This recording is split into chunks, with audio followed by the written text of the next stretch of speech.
सभी दोस्तों को मेरा नमस्कार। आज हम चर्चा करने वाले हैं एक ऐसे टॉपिक पर जिस टॉपिक को लेकर काफ़ी लोग परेशान हैं, जैसे कि गर्भधारण नहीं हो पाना। काफ़ी सालों से प्रयास करने के बाद भी प्रेगनेंसी कंसीव नहीं हो पा रही है। अब इसमें पुरुष का दोष है या महिला का दोष है, ये तो आप जांच के ज़रिए ही पता कर सकते हैं। लेकिन कई लोगों को मार्गदर्शन करने वाला कोई नहीं होता, और ऐसे कोरोना काल में घर बैठे आप जानकारी प्राप्त करना चाहते हैं तो ये वीडियो आपके लिए बहुत ही ज़्यादा हेल्पफुल रहेगी। आज मैं महिला की कुछ ऐसी बीमारियों के बारे में चर्चा करूंगा जो कि गर्भ धारण करने के मामले में आड़े आती हैं। ये चीज़ें अगर आपके अंदर हैं तो आप माँ नहीं बन पाती हैं, तो पहले इनको सुधारना ज़रूरी है। मैं पुरुष और महिला दोनों की बीमारियों के बारे में आगे भी जिक्र करूंगा, पुरुष की बीमारियों के बारे में भी जिक्र करूंगा। पहले मैं महिला की कुछ बीमारियों के बारे में भी बता देता हूं। देखिए, आपका पीरियड्स अगर रेगुलर है, समय पर आता है, आपने ओवुलेशन की भी जांच करा ली है, उसको ट्रैक कर लिया है और ओवुलेशन टाइम में आप संबंध बना रहे हैं और उसके बाद भी गर्भ धारण नहीं हो रहा है, तो आखिर ऐसी क्या क्या वजह हैं जिसकी वजह से ये चीज़ें नहीं हो पा रही हैं, आप माँ नहीं बन पा रही हैं? क्या वजह हो सकती है, समझें। आपका सबसे बड़ा सवाल ये है कि आखिर प्रेगनेंसी क्यों नहीं हो पा रही। सबसे पहला रीज़न तो मैं आपको बता देता हूँ कि आपका कहीं गर्भाशय कमज़ोर तो नहीं है। मैं शुरुआत आपके गर्भाशय से करूँगा। गर्भाशय जिन महिलाओं का कमज़ोर होता है, बाई चांस उनके अगर प्रेगनेंसी हो भी जाती है तो गर्भपात भी बहुत जल्दी होता है। वैसे प्रेगनेंसी होने का चांस बहुत कम होता है, क्योंकि जो अंडे का इम्प्लांटेशन होता है कमज़ोर गर्भाशय में जल्दी से नहीं हो पाता है। इम्प्लांटेशन के लिए मजबूत गर्भाशय का होना विशेष ज़रूरी है, और वो तभी संभव है जब आपका गर्भाशय मजबूत होगा और अंडे का जो इम्प्लांटेशन है वो अच्छी तरह से होगा, तभी बच्चा आगे बन पाएगा। सबसे पहला रीज़न है आपके गर्भाशय का, कि आपका गर्भाशय कहीं कमज़ोर तो नहीं है। ये चीज़ें आपको डॉक्टर बताएंगे कि आपके गर्भाशय का जो मजबूती है वो कितना है, कितना नहीं है। दूसरा सबसे बड़ा कारण होता है अंडे का न फूटना।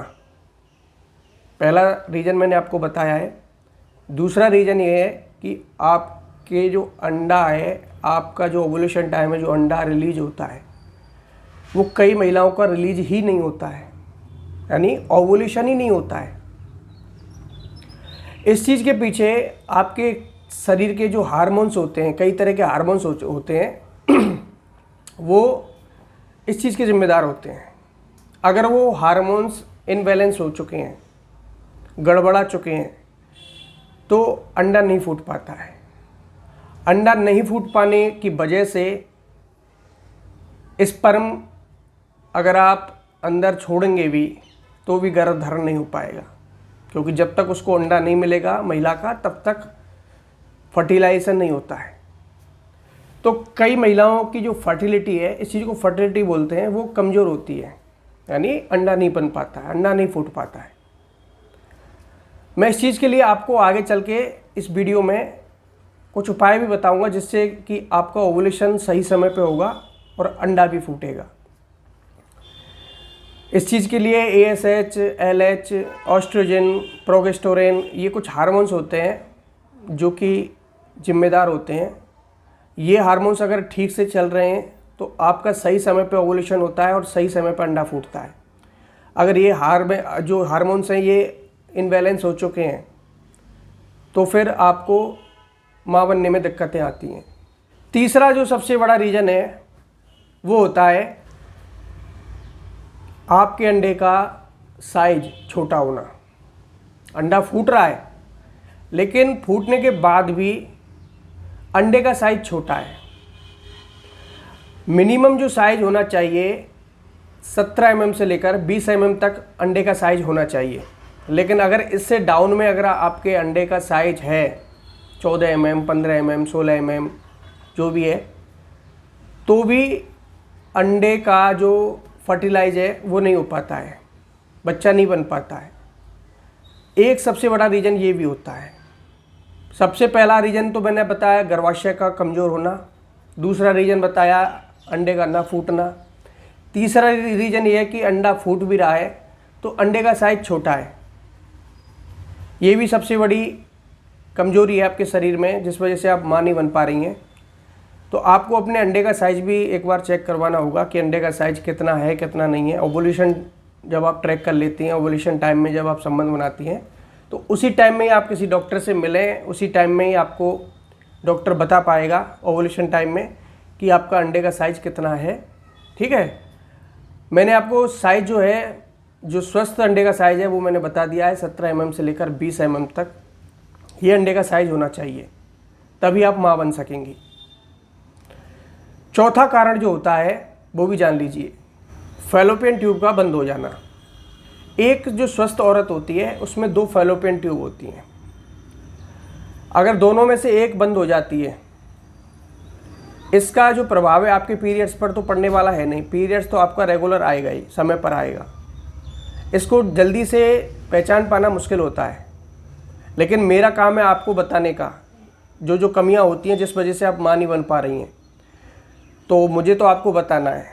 आप इन सारी कमियों को एक बार ही जांच करा लें या एक एक करके कराएं, वो आपके ऊपर डिपेंड है। फैलोपियन ट्यूब अगर आपकी बंद है तो भी माँ नहीं बन पाती हैं, ध्यान रखिए। क्योंकि फैलोपियन ट्यूब में ही होकर अंडा आता है, अंडाशय से निकलकर फैलोपियन ट्यूब में ही अंडा आता है, और उसी फैलोपियन ट्यूब में ही सबसे पहले अंडे का और शुक्राणु का मिलन होता है। आप स्क्रीन पर जो पिक्चर देख रहे हैं ये फैलोपियन ट्यूब होती है। तो ये भी एक सबसे बड़ा कारण होता है। पांचवा सबसे बड़ा कारण जो होता है वो भी जानिए, पुरुष का स्पर्म काउंट कम होना। पुरुष का स्पर्म काउंट भी इस चीज़ के लिए जिम्मेदार है। महिला के अंदर अभी कोई कमी नहीं है, लेकिन हो सकता है कि पुरुष में कमी हो। मैंने वीडियो के शुरू में बताया था कि मैं दोनों चीज़ों को कवर करूंगा, पुरुष की बीमारियों को भी और महिला की बीमारियों को भी। तो पुरुष का जो स्पर्म काउंट है वो भी इस चीज़ के लिए जिम्मेदार है। अगर स्पर्म काउंट कम है, स्पर्म की संख्या कम है, तो एक चीज़ का ध्यान रखिए कि जब पुरुष का वीर्य स्खलन होता है संभोग के बाद, तो लाखों शुक्राणु निकलते हैं, जिनमें से इक्का दुक्का ही शुक्राणु फैलोपियन ट्यूब तक पहुंच पाता है और अंडे से मिल पाता है। लेकिन ऑलरेडी ही जब संख्या कम है पुरुष के स्पर्म की, तो स्पर्म ही नहीं पहुंच पाएगा फैलोपियन ट्यूब तक। चाहे तो बच्चेदानी का मुंह भी खुला हुआ है, चाहे तो दोनों फैलोपियन ट्यूब भी खुली हुई हैं, गर्भाशय का आकार भी ठीक है, सारी चीज़ें ठीक हैं, लेकिन कमी कहाँ रही है? पुरुष के स्पर्म में। पुरुष का स्पर्म जल्दी से नहीं पहुंच पा रहा है। ये भी एक सबसे बड़ा रीज़न है। आपको पुरुष के स्पर्म काउंट को सबसे पहले चेक कराना होगा। जब आप सारी चीज़ें जांच करवा ही रही हैं तो लगे हाथों अपने हस्बैंड का जो स्पर्म काउंट है वो भी साथ के साथ चेक करा लीजिए। इससे अगला जो कारण होता है वो भी समझिए, गर्भाशय का जो आकार है, प्रकार है, वो नॉर्मल नहीं है।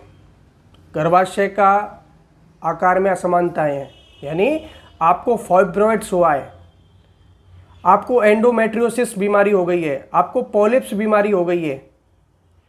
ये जांच के जरिए पता होती हैं, जांच के जरिए आपको पता लग पाती हैं कि आपको फाइब्रॉइड्स है, एंडोमेट्रियोसिस बीमारी है, पॉलिप्स जैसी बीमारी है। ये जो बीमारी होती हैं ये आपके गर्भाशय की बीमारी होती हैं। इन बीमारियों से ही पता लगता है कि आपके गर्भाशय का जो आकार प्रकार है वो नॉर्मल की बजाय या तो बढ़ा हुआ है या घटा हुआ है, कुछ ना कुछ गड़बड़ है आपके गर्भाशय में। तो आप इन चीज़ों को पहले ठीक करिए। इस चीज़ से आप माँ नहीं बन पाती हैं, गर्भ धारण नहीं हो पाता है। तो दोस्तों ये कुछ ऐसी बीमारियां हैं पुरुष की और महिला की जो कि आपको समझनी होगी। मैंने इससे पहले वीडियोस में बताया था कि आपको मान लीजिए ये कोई भी बीमारी नहीं है, सारी बीमारी ठीक हैं, फिर भी आप एक बीमारी को ज़रूर मिस कर रही हैं। वो होता है बच्चेदानी का मुंह नहीं खुलना।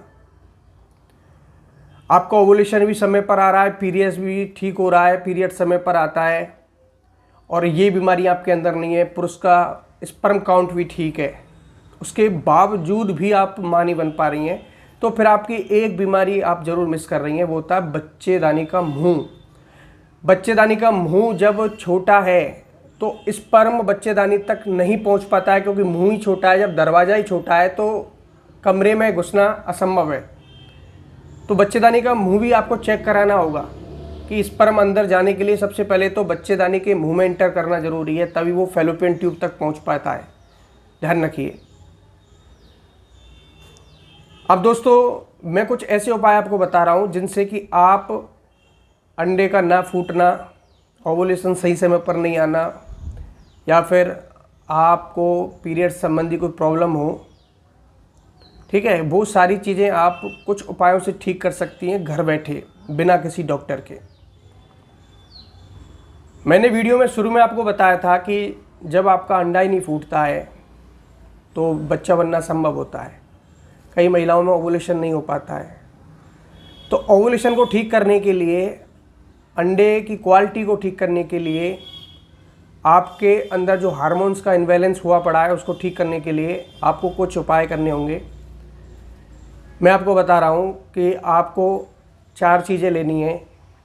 अलसी का बीज, सूरजमुखी का बीज, सफ़ेद तिल और कद्दू का बीज। ये 4 चीज़ें आपको लेनी है। अब इनको कैसे आपको अपनी डाइट में शामिल करना है समझिए। इस चीज़ को सीड साइकिलिंग बोलते हैं।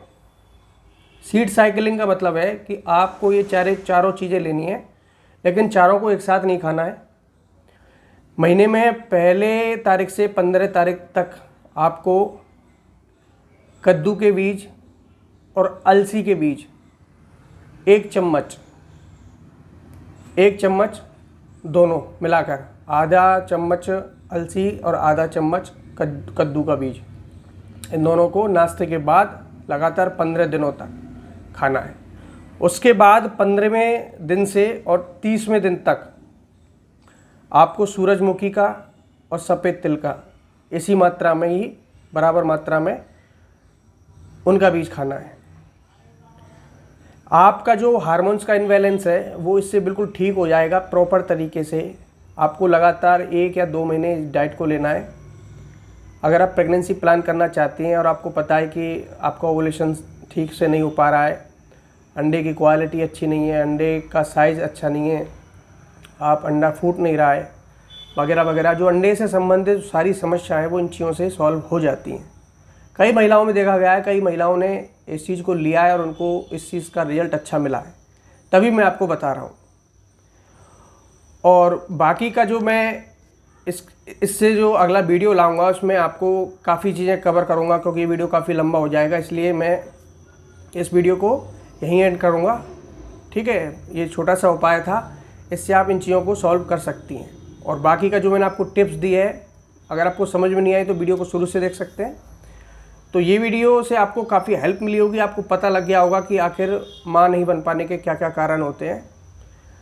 तो उम्मीद करता हूँ कि आपको हमारी वीडियो अच्छी लगी होगी। इस वीडियो को प्लीज़ लाइक कर दीजिए और यूट्यूब चैनल पर नए हैं तो सब्सक्राइब करना मत भूलिएगा दोस्तों। सब्सक्राइब करने से होगा कि मैं कोई भी वीडियो आपको अपलोड करूँगा वो आपके मोबाइल तक उसका मैसेज पहुँच पाएगा, और बेल आइकन बजाना बिल्कुल मत भूलिएगा। धन्यवाद।